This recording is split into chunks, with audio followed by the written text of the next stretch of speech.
स्वागत सुस्वागत आपण मानक ओडिया क्लास को आज आम आलोचना करवा +3 ओडिया ऑनर्स फर्स्ट सेमिस्टर रो कोर पेपर 2 रे थिबा मध्ययुगीय ओडिया साहित्य रो पृष्ठभूमि रो मैं आज सामाजिक पृष्ठभूमि विषय रे आलोचना करवा मु मध्ययुगीय ओडिया साहित्य रो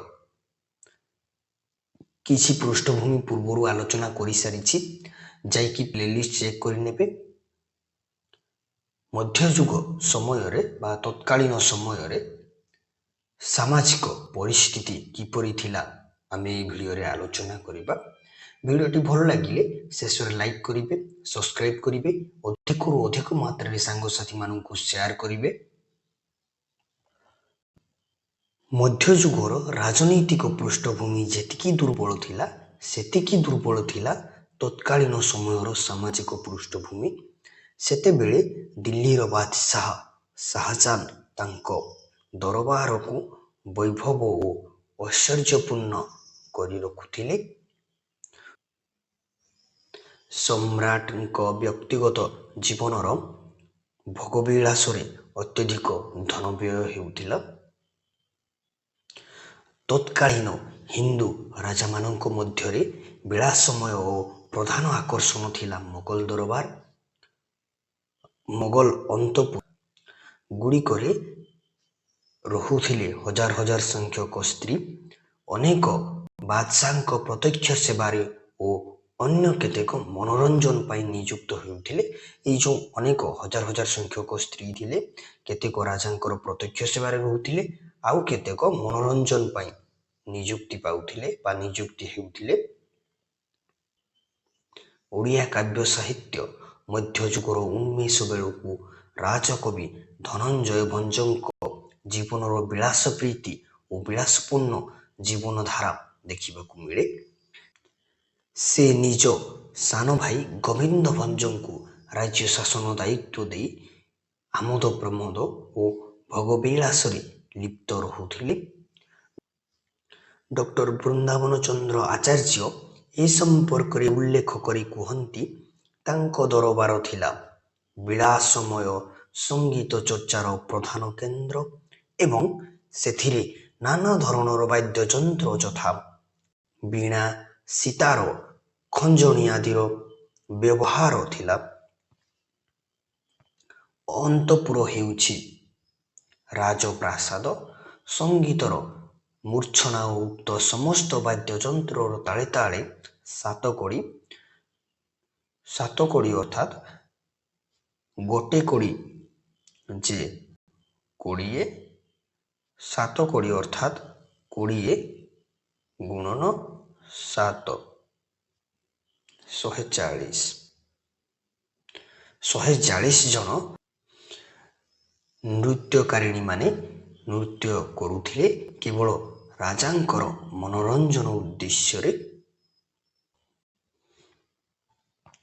तत्कालीन समय रे राजपरिवार मोगल दरबारी प्रभाव रे बहु पत्रिकता को आदर्श रूपे ग्रहण करि नेइथिले। अनेक घटनावली रे राज अंतपुर थिला अत्यंत कलुषित। तेणु उपेन्द्र भंजकर दायित्व समाज और संस्कृति क्षेत्र में अति गुरुत्वपूर्ण थिला बोली मने हुए। कारण यही समय रे जातिर सांस्कृतिक चेतनार दीप शिखा लिभिबाकु बसिथिला। सुतरां संस्कृत चेतना कवि उपेन्द्र भंज मध्ययुगरे आविर्भाव होई तत्कालीन समाज और संस्कृति को बंचाइबाकु चेष्टा करिथिले। मध्ययुगीय समाजर एहीपरि अधोगति हेउछि नैतिक अधोगति। सेही उत्कलीय राजा माने मुसलमान सुबेदार मानकर छत्र छाया तले रही भोगविलास प्रमत्त होइथिले। मध्ययुगीय समाजर जो राजा माने थिले मुसलमान सुबेदार मानकर छत्र छाया अर्थात आश्रय रही भोगविलास प्रमत्त अर्थात पागल होइथिले। यह साधारण जनता ठारू आरंभ करी सम्राट पर्यंत ବ୍ୟାପି ଯାଇଥିଲା।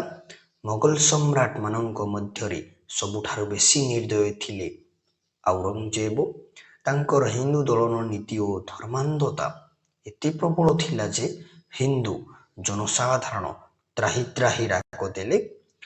ବାଧ୍ୟ କରାଯାଇ ହିନ୍ଦୁମାନଙ୍କୁ ମୁସଲମାନ ଧର୍ମରେ ଦୀକ୍ଷିତ କରାଗଲା। ଏହିସବୁ ଘଟଣା ଓ ଅର୍ଥନୈତିକ ପ୍ରଭାବ ଜନସାଧାରଣଙ୍କୁ ପାପଲିପ୍ତ କରିଥିଲା। ସେ ଯାହା ହେଉ, ସାମାଜିକ ନୈରାଶ୍ୟ ଓ ବିଭୀଷିକାର ଅନ୍ଧକୂପ ଭିତରୁ ରୀତିଯୁଗର ରସାଳ କାବ୍ୟ ସାହିତ୍ୟର ଉନ୍ମେଷ ଓ ତତ୍କାଳୀନ କବିମାନଙ୍କର କୃତିତ୍ୱ ପାଇଁ ଓଡ଼ିଆ ସାହିତ୍ୟ ଉନ୍ନତ ଓ ସମୃଦ୍ଧ ହୋଇପାରିଛି। ଏହା ଥିଲା ଆପଣମାନଙ୍କର ମଧ୍ୟଯୁଗୀୟ ସାମାଜିକ ପୃଷ୍ଠଭୂମିକୁ ନେଇ ଏକ ସଂକ୍ଷିପ୍ତ ଆଲୋଚନା। ଯଦି ଭିଡ଼ିଓଟି ଭଲ ଲାଗିଥିଲେ ଶେଷରେ ଲାଇକ୍ କରିବେ, ସବସ୍କ୍ରାଇବ୍ କରିବେ, ଅଧିକରୁ ଅଧିକ ମାତ୍ରାରେ ସାଙ୍ଗସାଥିମାନଙ୍କୁ ସେୟାର କରିବେ ଏବଂ ଭିଡ଼ିଓଟି କେମିତି ଲାଗିଲା କମେଣ୍ଟ ମାଧ୍ୟମରେ ଜଣାଇବେ। ରହୁଛି, ଦେଖା ହେବା ଖୁବ୍ ଶୀଘ୍ର ଆଉ ଏକ ନୂଆ ଭିଡ଼ିଓରେ।